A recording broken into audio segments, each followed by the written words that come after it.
Yes, what a guan. We are back. And back with another episode. It's your boy. Is there actually anything cool that people can even say at the beginning of these stupid YouTube videos? But anyway, here to talk about more noise. Loads of noise, good noise coming out of Manchester United.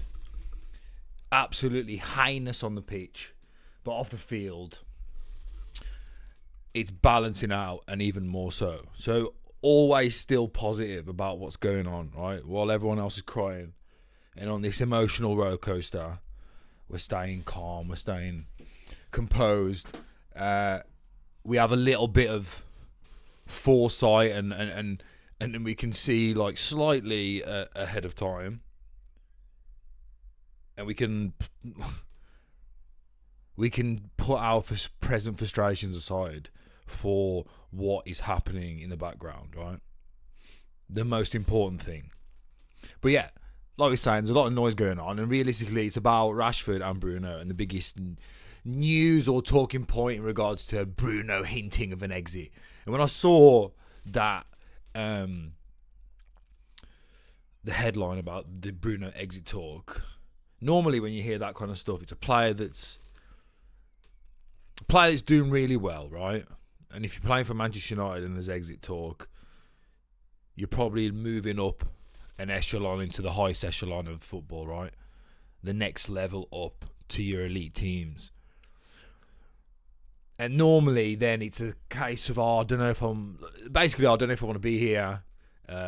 Who knows what the future holds? Basically, all the cards are in I hold all the cards as the player, which has been the case since the Bosman ruling, and since players have had way more control over contractual scenarios, being able to run their contract down, etc. So the star player who wants to leave, he has the power, and he then starts talking about who knows what the future holds. So that's kind of normally where the balance is in terms of who holds the cards in that type of scenario, which is the player and the agent, right? But in this case scenario, it's very different. It's, as we'll read in a second here, it's a lot more kind of Bruno almost worried that who knows what's going to happen in regards to his future. And obviously we know, because of the noise coming out of Ineos and Manchester United in regards to this fire sale, and everyone can go apart from these three players. And Rashford seems to be someone that they're wanting to get rid of, and it seems like Bruno hasn't been included in this list, right? And I think one thing about Bruno is I think he's very aware of his weaknesses, and he's very aware of his strengths. He's like a bird, you know what I mean? Like, birds are good at that. Like, say if a bird's got good legs, she's always in fucking shorts. Do you know what I mean? She's got a great rack, she's always wearing a low-cut top. Do you know what I mean? Birds know their strengths and weaknesses and play to them. That's what Bruno Fernandes. He plays to his weaknesses. I mean, he understands his weaknesses, right? He's very aware of where he is and his talents, because he plays. He plays in it's intelligent the way he does it, where he will stay away from anything that he knows is his weaknesses, right? So he won't gamble with his ability, if that makes sense. Hence why he's never in the actual number 10 position in between the lines, picking up the ball in tight areas and giving us some stability in the final third. So he doesn't do that because he knows he can't. And I feel like Bruno probably understands that he isn't this kind of like worldy, insane player. He understands he's on penalties, on free kicks. He plays for Man United in a free role, basically, doing whatever he wants and gets into the box at every opportunity. So he's going to have decent goals and assists, just for the role he plays and who he plays for, right? I think he understands that he's not untouchable, and like he says here, a player always wants to be here. Well, a player always has to want to be here, but at the same time, you have to want him to stay. So that's kind of like, we need it from both angles. And at the moment, I feel that's on both sides. So at the moment, he's saying it feels like we both want each other to remain where we are, right? And then he goes on to say, I'm not thinking too much about the future, not least because obviously this season hasn't been at the level I'd hoped for, either individually or collectively. So there, he, like we've just explained, he's very aware of his kind of like his faults, and football players are very, very aware. Like there's a lot of delusion, right, in regards to them in their personal lives and how important they think they are. But in regards to on the pitch, I feel like, man, there's not really a lot of places to hide, and you've got so much data to work with as a footballer. You're training every day. You're comparing yourself to your peers constantly. You're playing against your peers. You're training with people at a high level, so you're very aware of what are your strengths and weaknesses. And I think that Bruno, so people that excuse him for his GNA and go, look, he's had a good season. The guy himself, right, Bruno Fernandes, all I see at the moment is people putting up his GNA and saying, look, this is a good season. So whatever, basically. The guy himself is telling you that he's not having a good season. Imagine that. So the GNA king, who's got decent GNA this season, where fans are then letting him off, right? Fans are going, it's all good. He's even saying himself, it hasn't been good, man. So I think this is someone that is actually being very honest, right? It's not one of them crappy ones where it's like, I'm probably leaving, bro, but I don't really want to talk about it. So who knows what the future holds, big man? Do you know what I mean? It ain't one of them. He is being kind of pretty aware, if anything. So he goes on to say, so if you want me to be very honest, if I have to think about not continuing in the Premier League, it won't be until after the Euros, because nothing will be able to take my focus away from the FA Cup final and the Euros, as there's nothing more important than that at the moment. So what to take from here, what's interesting as well, is him saying, if I have to think about not continuing in the Premier League. So that's kind of like like negative in regards to the wording. So that's not him saying if I think of leaving the Premier League, right? Which is then kind of the onus is based on him leaving, right? In his control, under his terms. He's saying if I have to think about not continuing. So I might be reading too much into it, but it's interested in terms of the wording. That's kind of, he's basically leaving it open to say that it's up to them and me. And then he says, me not continuing here. And for me, that kind of talks about you not being wanted anymore because of the seemingly kind of ruthless nature of how Ineos are going to go about the summer. So I think he's leaving it open in many ways, but I think it's not as kind of like annoying. Well, for me, it's a good thing, right? Because this is what I kind of, I don't know. I want him to leave. I think that it's important that you remove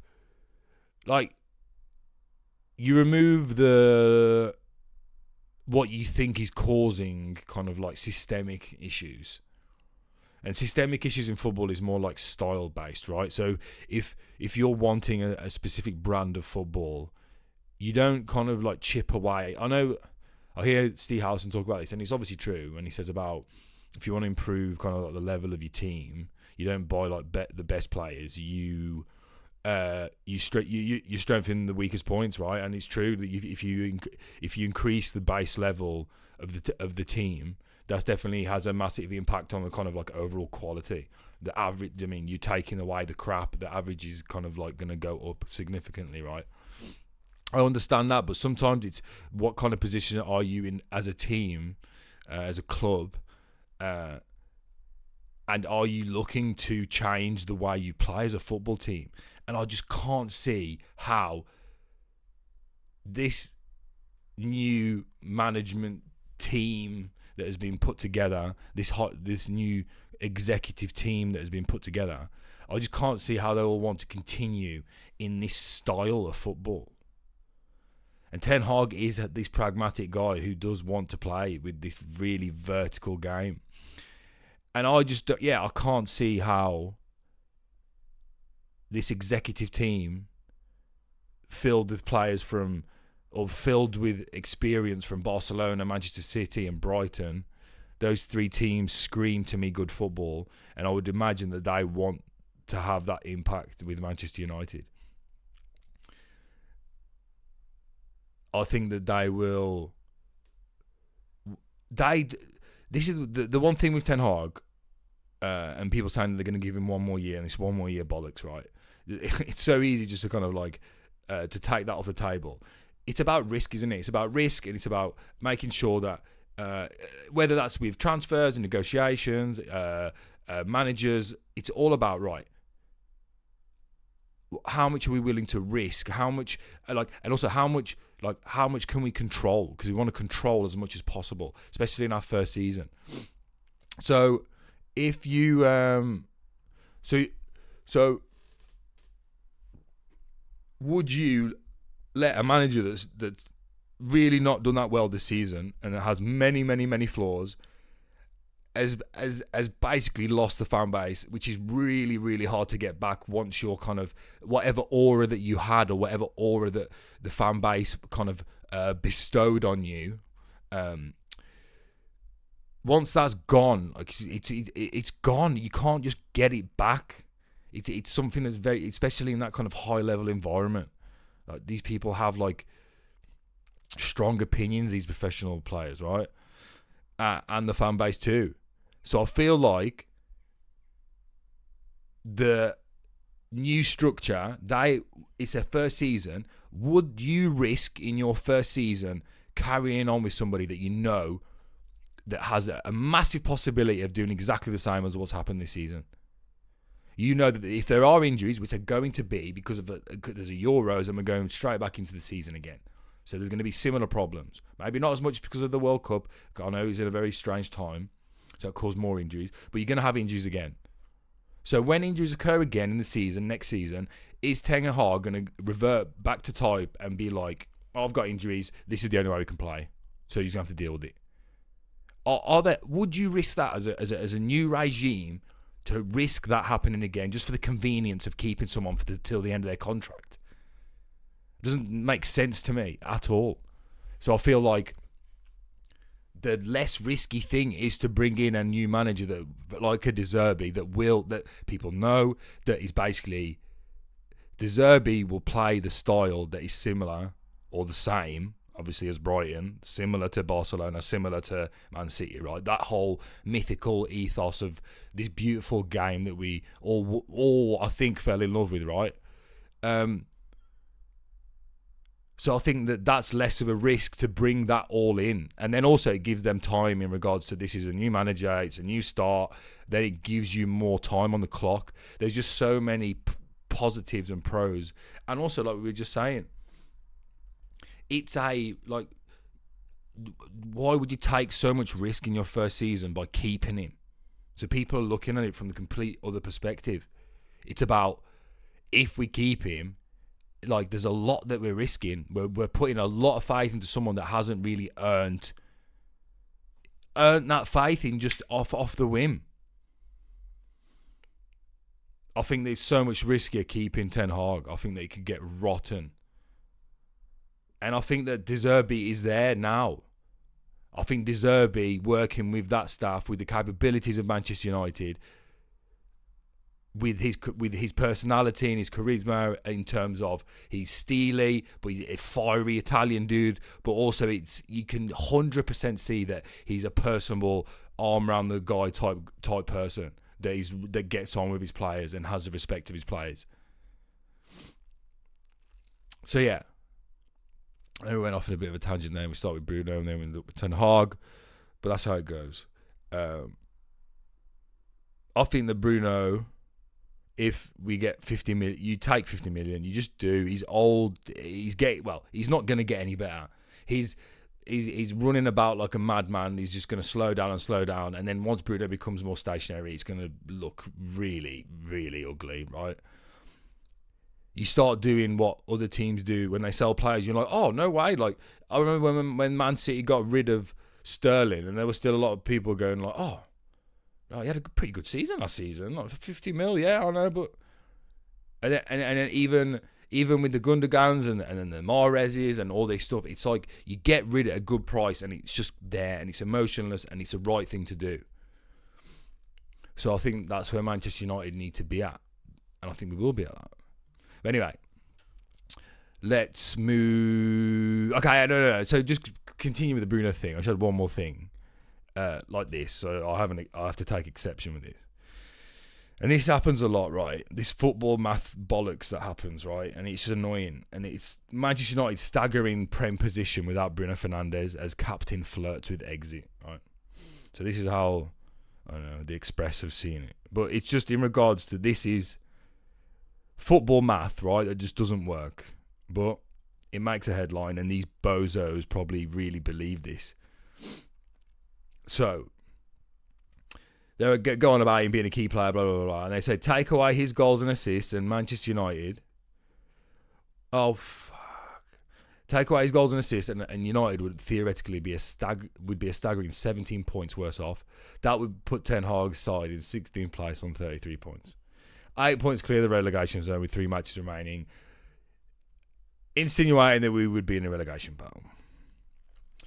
Individual quality, this is when you know they've just lost their absolute plot, mate. Individual quality from Fernandes, Garnacho and Højlund have kept United in the hunt for qualification for European football. What? Højlund? Individual quality from Højlund has kept United in the hunt. Are you nuts, bro? So to lose a 29-year-old before the start of next term would be a huge loss for United and Ineos. Now, the issue here with doing this, 17 points worse off. This here, yeah. Now, the issue with this is football math doesn't work. So I'll give you another example before we just get back onto this. A lot of Manchester United fans thought when we put into attack Rashford, Ronaldo, Greenwood and Bruno, that they would all score at the rate of their best goal-scoring season, and we could add all those goals together and be like, oh my God, there's like 200 goals, we're going to win everything. And because they add goals from players together, even though when you put them all together in the same team, there's a finite amount of actual chances that can be created, and there's no one to create anything for anyone, and everyone's just going to shoot. So the complete style of play goes to absolute crap. So my point is that football math doesn't work, and if anything, it can be a massive detriment to a team if you try and squeeze loads of plays together purely on a kind of like goal and assist basis. Now, I know it's not the same thing here with Bruno, but the idea is if you didn't have Bruno in the team would play completely differently. Like what? How does that even make sense? So you take this number 10 out. If you put another number 10 in and gave him penalties, free kicks, corners, and a free roll to get into the box whenever he wanted, then there's goals and assists there, right? So it doesn't even make sense anyway. It's complete. It's so disingenuous. But the biggest thing is if you take him out, the style changes. But that's not interesting as a headline, is it? Because if you put Ahmad in number 10, then how do we do as a whole team, as a collective? Does Rashford score more goals? Does Ahmad score more goals? Does Ahmad assist more, like in open play? Does Ahmad get on the half turn in between the lines centrally and then feed Højlund? Does Højlund score more goals? How about that? Instead of it being, take Bruno out. What, are we playing with 10 men then? Take Bruno Fernandes out of the team. We've got 10 men. We're 17 points worse off. Give me a break, man. It's such kind of like tiny brain thinking. And this is how people think. You take him out, the world ends. Like, oh my Lord. Like, can you not look past just taking somebody out of a team? Like, no concepts of how we may look without him in a positive manner. There's positive negatives to every change in life, in sport, in competition, in whatever. So yeah, it doesn't make sense to me, this whole 17 points worse off. How about we'd be like way better off as a footballing cohesive unit, maybe, if we had, say, Ahmad or another number 10 in there? How would we build up better? Probably. would we sit in a better shape because Bruno, because of this number 10, doesn't run around like a headless chicken? He presses intelligently and efficiently. So there's a lot of things that would happen, and then that a lot of times spits out more goals and assists for the whole team. So this is where you gotta watch out for this stuff, and people get just too. This is something I see a lot. Where would we be without him? Well, we're gonna see, aren't we? Because there's a lot of noise. There's loads of noise, mate, and this is what we're about. We haven't seen this word, Bruno Fernandes, and this word ever together, and I am here for it. Give me good football. Football is a holistic thing. It's synchronized chaos, right? You have to control the chaos. You don't add to it. My God. But yeah, anyway, so let's get on to Marcus Rashford. I don't know why I called him Marcus. Marcus Rashford, right? And again, we don't really see this headline. We haven't really seen that. Marcus Rashford and the word price tag and summer sale. We don't see this. This is whether you're in agreement to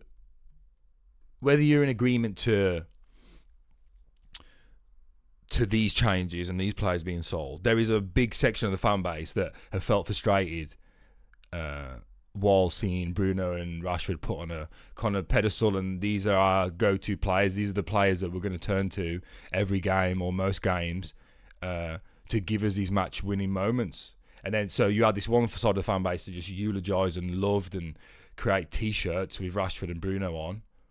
And then you had the other section of the fan base that just like, this can't continue, right? It's got no legs. It's not sustainable. It's not title worthy. It's not title race worthy. Title challenge worthy. So now the other side of this fan base that have been frustrated for so long, now they're seeing headlines that they want to see. And the price tags of Rashford 100 mil, 110 mil. And I understand people go, well, look, Højlund was 70 mil, right? But what's going to happen in the transfer market is no one's going to compare the price tag of Højlund and Anthony and go, we paid 85 for Anthony and 70 for Højlund. So Rashford's 150, bro. And it's going to be like, mate, you're smoking crack. Like, you overspent, yeah? If you spent $1 million on a 2-bedroom terraced house in Bradford, yeah? And then you put that bad boy in the market and go, listen, bro, £2 million I spent for this. 2.5 mil. At least 3 mil, 2.5. And he's going to be like, mate, you're smoking crystal. This gaff's worth 180 grand, bro. You overpaid. We're now negotiating on realistic terms, real market value terms. And that's what it is. So Marcus Rashford's real market value is nowhere near 3 digits, right? Not on current form, not on form if you average form out, not on off-field. Like, on maybe his marketing and his brand. Yeah, maybe. But this seems more likely, doesn't it? That seems more likely, doesn't it? The big 7-0 seems way more likely. And I think it makes complete sense for everybody. I went through this on a previous video, so I'm not going to get massively into the Rashford thing, but it makes complete sense to me that that he wasn't among any of these off-limit players. You want to sell the players, and I spoke about this as well before in previous videos, but you want to sell the players that are going to change the style of the team automatically because their attributes aren't there anymore, right? So if you're looking to change and transition and play better football, you need to look at the players, right? What players influence the way we play massively, whether that's because of their off-field like persona and brand, their on-field abilities and brand and persona on the pitch, and their playing style. So Bruno Fernandes hinted at this before, where he says that because of Garnacho and Rashford, I have to just ping balls over the top. That's basically what he's saying. No, bro, you're pinging balls over the top for everybody. That's just how you play, right? So the two players that make our style what it is the most are Bruno and Rashford, right? A lot of people say the most effective and they have helped us more than other players. Yeah, I agree with that as well. At times they have scored and assisted the most goals, right? But they also the ones that can really change our style before even a new manager comes in. Like we sell Bruno and Rashford and you get anyone in to manage the team plays differently. Okay, Ten Hag stay. It's not. I can't even say that because he'll find a way to keep playing this heinous form of football. But say like any Joe Bloggs manager you get in, if you get rid of Bruno and Rashford, we will start knocking the ball around and we'll be more methodical in our build-up play than we are now because it will happen naturally because of those profiles will just be gone. So that I think is a really important thing. It's obviously important to raise funds, but it's also important, and it's important to raise funds. Get the wage bill down, but also sell the players that obviously aren't good enough. But then there's also a bracket of players where they are deemed like good enough, but they're just they have too much influence on the way we play in a negative way. And I think that's where Bruno and Rashford fit in. And that's why I think, man, like 70 mil for Rashford and 50 for Bruno, like you're taking that all day, man, in my opinion. And I think that's not, you're not losing a lot, man. It might feel scary, but it's like a lot of things that before they happen, you fear them and you think of the worst. But then once you actually go through it, you're like, it wasn't that bad, right? And that's exactly what's going on here. Factually. And this boy, Master Splinter, the boy, right? Sir Master Splinter, the Don, the OG. He's here to do bits, mate.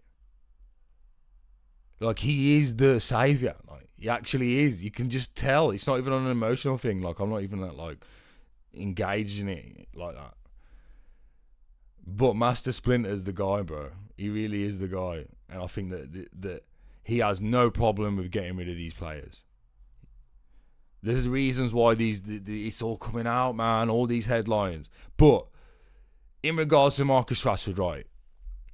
You give him a lot of. I'll give him a lot. I do, and like obviously a lot of the fan base, and he deserves a lot of it, and he walks around and all that stuff, right?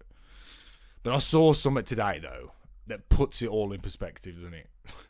And I saw something today, and I was like, man, you know what, bro? Like, just whatever in it. Like, you walk around, mate. Walk around like you've got to where you've got to. You got the P, and like. Basically, what I'm referring to is when I saw this, bro. Oh my fucking God. What is going on here? What is going on here, right? So Marcus was out Sunday night, and this is not a gossip channel, man. I'm not here to gossip, bro, but fuck. So, I don't blame you for being distracted, Marcus, man. Like, I get it, bro. I get it. I get it completely. All is forgiven. You can still fuck off to Paris. You can go Paris with this bird, mate. My God, bro. So yeah, Marcus has just spotted cozying up with Colombian-born model Erica Correa on a night out in Manchester Sunday evening, bro. He was chilling, mate. He's happy as Larry, single, just ploughing. And this is the thing. Remember Fergie said, man, he was like, I like my players to be with, get married and settle down, right? The problem is Rashford is with his high school. It's funny they call him high school sweetheart, right? Marcus was with his chick. She's absolutely hanging, yeah. Bang average, 4 out of 10, right?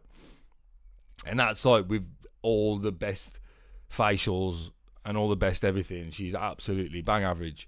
But that's when Rashford probably was a bit more humble now. When you start smashing things like that, yeah, it's really hard, no matter how humble you are, to keep your feet on the ground.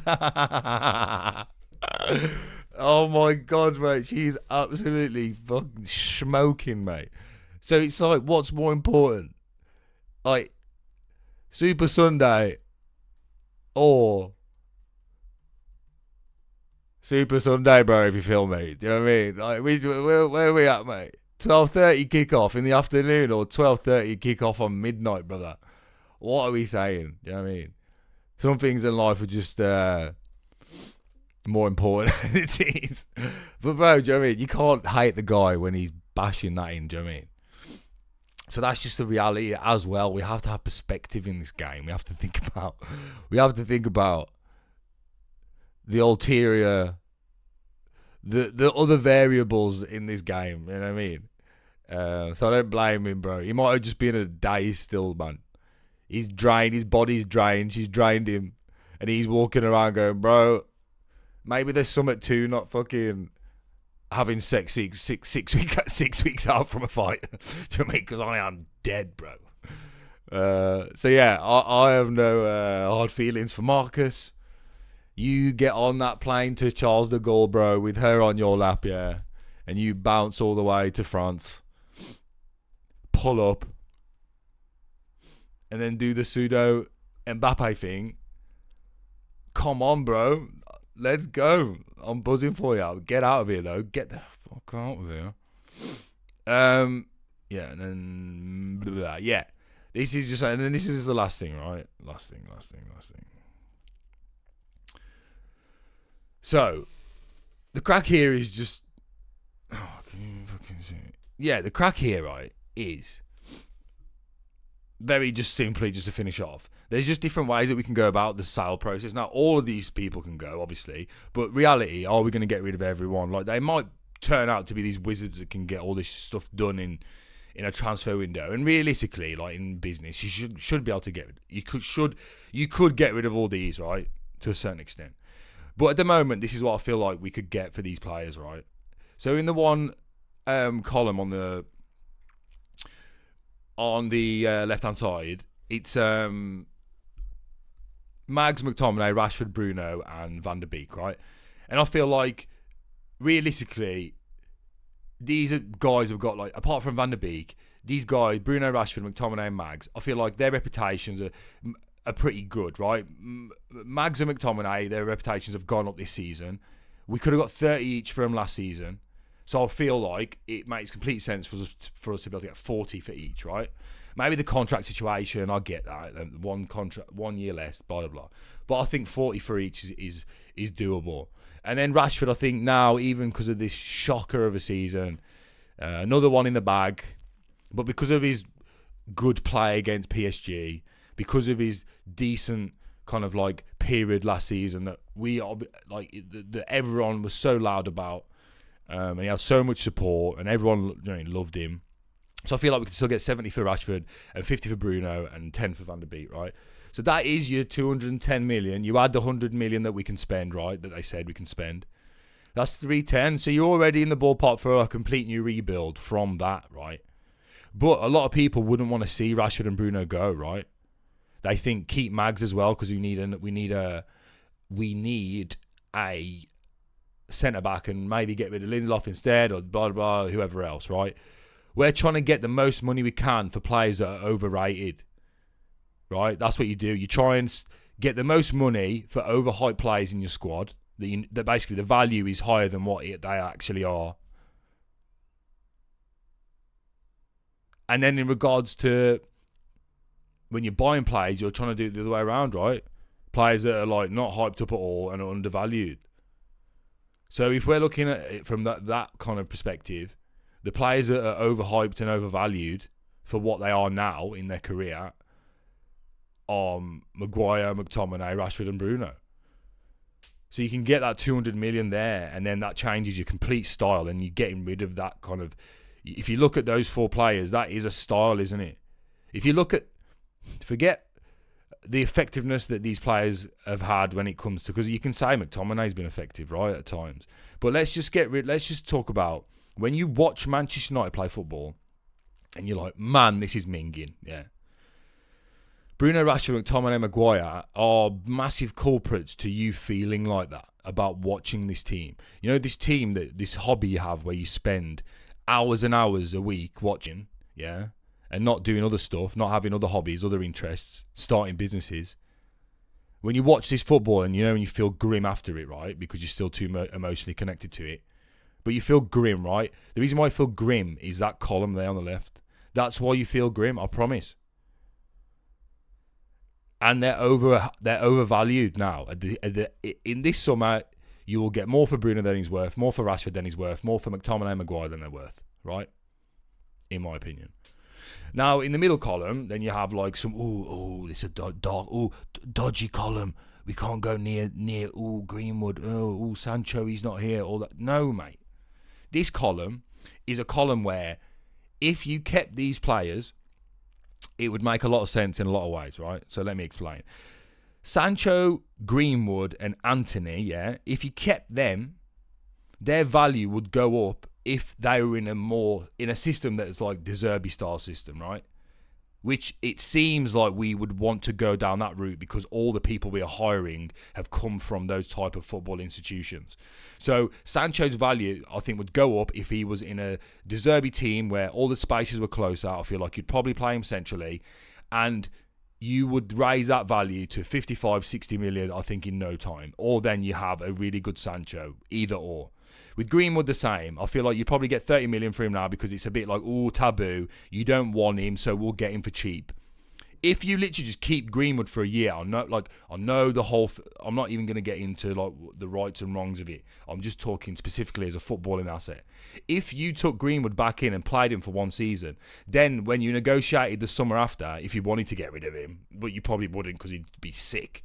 But if you wanted to get rid of him, then it's like, listen, we've got this great player who's just had a great season, because that's what he does. He has just great seasons. He just has great games, right? Got this player. He's unreal. But then the offers are going to come flooding in, and you're going to get your 60s for Greenwood. And also with Anthony, I think Anthony has shown, even this season, this team is geared completely against Anthony. He's swimming upstream constantly, trying to play. This is not his style of play whatsoever. But if you got a De Zerbi in and you wanted it to be more methodical, good football, tighter spaces, more compact team, then I think Anthony's value would also go up. So my argument is that Sancho, Greenwood and Anthony, you're better off keeping them, and then the value will go up. So on a financial basis, like, it makes sense. And also, so then you can recoup money. Or you have the ability maybe then to have 3 really good players. Like, that is an option. I really do think that. And then the reason why Lindelof and Casemiro are in here, because I think Lindelof, you'd rather get rid of Maguire than Lindelof, right? Because you'd literally get a paltry 15, 20 million maybe for 25 million for Lindelof. And I think Casemiro is still in a team that can cover him slightly. And it's not some big ordeal to cover him. You just have to have a structured midfield that doesn't run around like headless chicken. And I think Casemiro can still be someone that can give experience, give that character, can be a leader, can be the club captain, realistically, and I think can play centre-back, can cover centre-back, can play still. He still can play. His legs haven't gone. But anyway, that's besides the point. So they're kind of how I would split this. And I really think that you'd want to really get rid of the first list because you're changing the style of play and you're raising more money. And then on the last part there is Varane, Martial and Eriksen. It's like those three are going to probably definitely leave. You're pretty much getting to like 800k off the wage bill there on its own. And then if you got rid of that whole row of the left-hand side row, you got Bruno'S like 220, Rashford 300, that's another 500 gone. McTominay and Mag's on like 230, 240. McTominay's probably on like 150, 160 or something.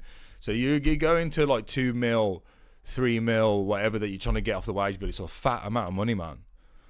So I think it's exciting times. I think for the headlines that are coming out, trying to do a video about. I mean, the new CEO, like it's Blanc's coming in as CEO. We obviously like know all the information about him, so I'm not thirsty to do videos about stuff just to do a video. But yeah, man, that is me on. Yeah, Rash Bruno. And things are looking good, man. Like there's something stopping. Like we can lose every game this season now. It's all good. Like, don't be so emotional. Like, that's all I can say. Like, I think that what's healthy with football is if you keep the emotion while you're watching the game. Be emotional. Like, be in the game and like analysing it and do all the bollocks that you want to do in the game. Because that's the game, and we're here for entertainment and to kind of like take that on board. Have I got? Oh, anyway, yeah, to take that on board, to to be engaged in that 2-hour experience, right? The escapism, blah, blah, blah. I fully get that. Emotional, blah, blah, blah. But then after it, man, like, keep the emotions in the game, like, in those 2 hours. And then, like, just, like, if you're a grown man, just, if you're a grown man and you're just up and down, and then you're so sad and depressed and get rid of everyone after full time, and then by the time the next game rolls around, you're all happy and positive. Like, it's weird, isn't it? It's weird.